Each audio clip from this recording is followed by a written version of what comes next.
Good morning, class 8.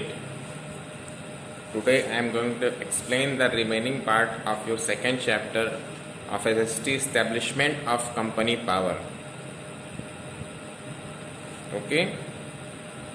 The English. Last class I explained about Portuguese, Dutch and French.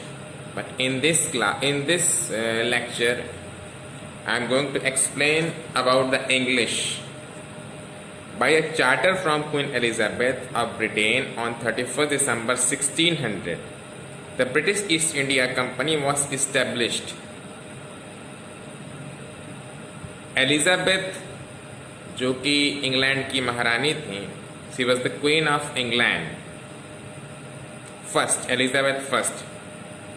31 दिसंबर 1960 को उन्होंने British east India company को एक charter दिया, मतलब एक उनको अधिकार दिया कि आप जाइए और भारत के अंदर एक ईस्ट इंडिया कंपनी की स्थापना कीजिए। The British status reached India in 1606-7 में ब्रिटिश यानी ब्रिटेन के व्यापारी पहली बार भारत में आते हैं अपनी व्यापारिक कंपनी स्थापित करने के लिए। The company Saint it's 2 ambassador. Company ने अपने 2 एम्बेसडर भेजे। एम्बेसडर मीन्स गवर्नर या जिसे आप मैनेजर कह सकते हैं। Captain Hawkins in 1608 and later sir Thomas Roe in 1615। पहले उन्होंने किसको भेजा? कैप्टन हॉकिंस को 1608 में, और उसके बाद सर थॉमस रो को 1615 में। To the court of Mughal emperor Jahangir to obtain trade concession and to set up more factories at Agra, Ahmedabad and Bharuch. ये दोनों मुगल, उस समय मुगल एम्परर कौन था? मुगल बादशाह कौन था? जहांगीर। ये उसकी कोर्ट में पहुंचे और उन्होंने वहां पर आगरा, अहमदाबाद और बरूच में अपनी फैक्ट्रियां स्थापित करने की परमिशन ले ली। Jahangir granted them rights to set up the factories at Surat, Calcutta, Madras, Bombay and Machilipatnam. Jahangir ने उन्हें सूरत, कलकत्ता, मद्रास, बॉम्बे और मछलीपट्टनम में भी अपनी फैक्ट्री स्थापित करने की permission they the. Thus the company established its factory at Surat in 1611 and made a huge profit in purchasing goods at low prices in India and selling them at higher prices in the European markets. और इस तरीके से company ने पहली factory की स्थापना, यानी first factory was established in 1611, ठीक है, एट सूरत में कंपनी ने अपनी पहली फैक्ट्री की स्थापना 1611 में की और उसमें उसको बहुत प्रॉफिट हुआ। उसने बहुत ही कम प्राइस में इंडिया से सामान खरीदा और इंग्लैंड में उसको बहुत ज़्यादा रेट में सेल किया।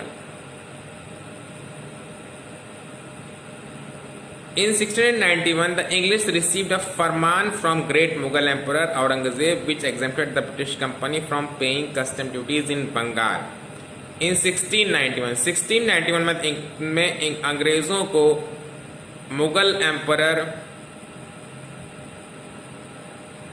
औरंगजेब से छूट मिल गई कि वो बंगाल में बिना कोई कस्टम ड्यूटी दिए व्यापार कर सकता है। Later in 1717 another Mughal emperor Farrukhsiyar granted a farman extending the privilege to British in Gujarat and Deccan.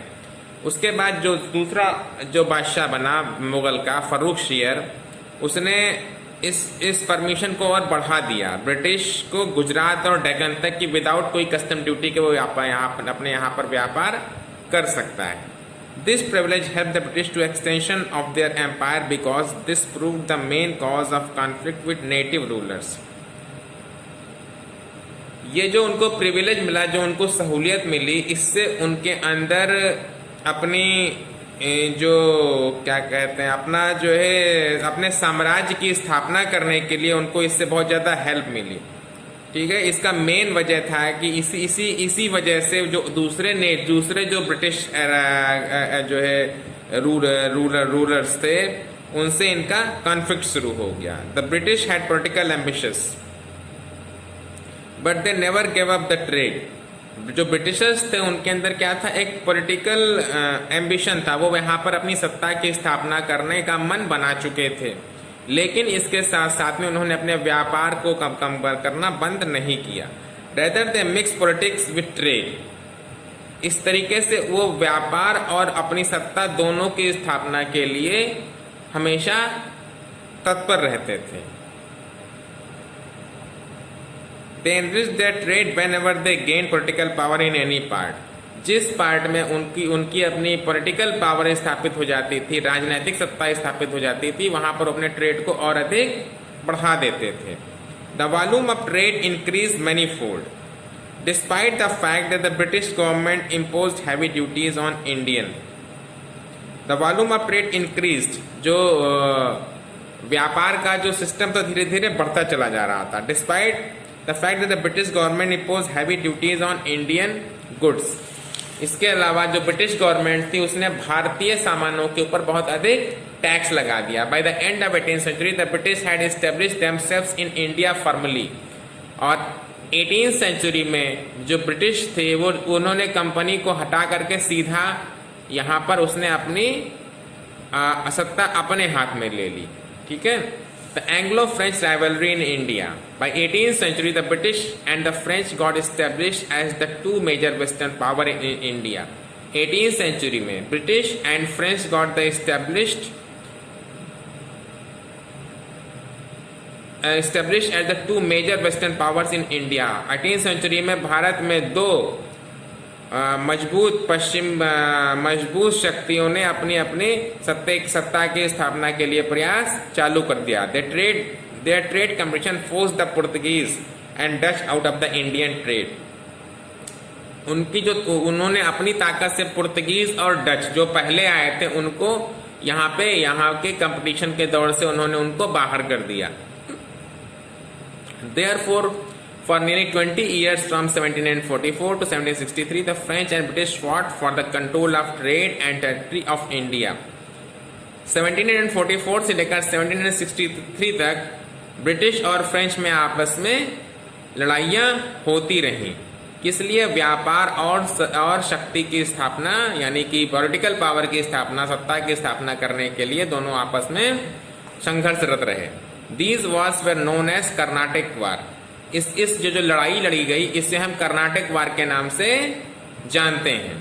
First Carnatic war 1746 to 1748। पहला जो कर्नाटक वार हुआ वो 1746 से लेकर के 1748 यानी 2 साल तक चला। In 1740 the Austrian War of Succession between Austria and Prussia broke out in Europe। 1740 में ऑस्ट्रिया और पर्शिया दोनों के बीच में लड़ाई चालू हो गई थी यूरोप में। In this war England and France पर अपोजिट साइड्स। इस लड़ाई में अंग्रेज यानी इंग्लैंड और फ्रांस दोनों अलग अलग तरफ, अलग अलग हिस्से में थे। The war also spread to India. और इसी वजह से भारत में भी वहां की जो लड़ाई थी, भारत में भी वही लड़ाई चालू हो गई। The first Carnatic war took place when French ship belonging to French governor Dupleix was destroyed by the British. लड़ाई कैसे फैली?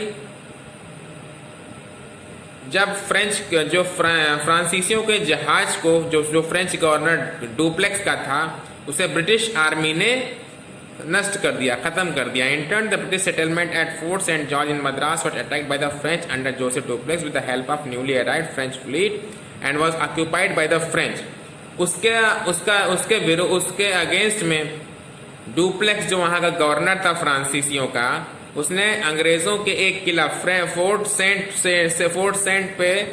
जॉर्ज के ऊपर जो कि मद्रास में था हमला किया और उस पर कब्जा कर लिया। The war in Europe ended in 1748 and as part of peace settlement Madras was restored to British। 1748 में वहाँ पे लड़ाई यूरोप में ख़त्म हो गई और दोनों में आपस में संधि हो गई। The war was indecisive but it raised the prestige of Dupleix। उस लड़ाई का कोई नतीजा नहीं हुआ था, नतीजा नहीं निकला था, लेकिन यहाँ पे ये डुप्लेक्स के लिए उसका एक प्रेस्टीज, डुप्लेक्स ने उसे अपना एक प्रेस्टीज इशू बना लिया। सेकेंड कर्नाटक वार 1749 में शुरू हुआ और 1754 तक यानी 5 सालों तक चला। The second war between the two rivals were fought over issue of succession to the throne of Hyderabad and Carnatic. जो दूसरी लड़ाई शुरू हुई उसमें क्या था, उत्तराधिकार की लड़ाई हो रही थी हैदराबाद और कर्नाटक में। वहाँ के जो लोकल रूलर्स थे सॉरी जो लोकल रूलर्स थे उनके बीच में हो रहा था, उसमें दोनों ने इन्होंने opposite, the war of succession broke out in both these states. The French and British support opposite groups in Hyderabad and Karnataka. दोनों स्टेट्स में लड़ाई शुरू हो गई, तो फ्रेंच और ब्रिटिश ने दोनों ने अलग अलग लोगों का साथ दिया। The British supported Mohammad Ali in Karnataka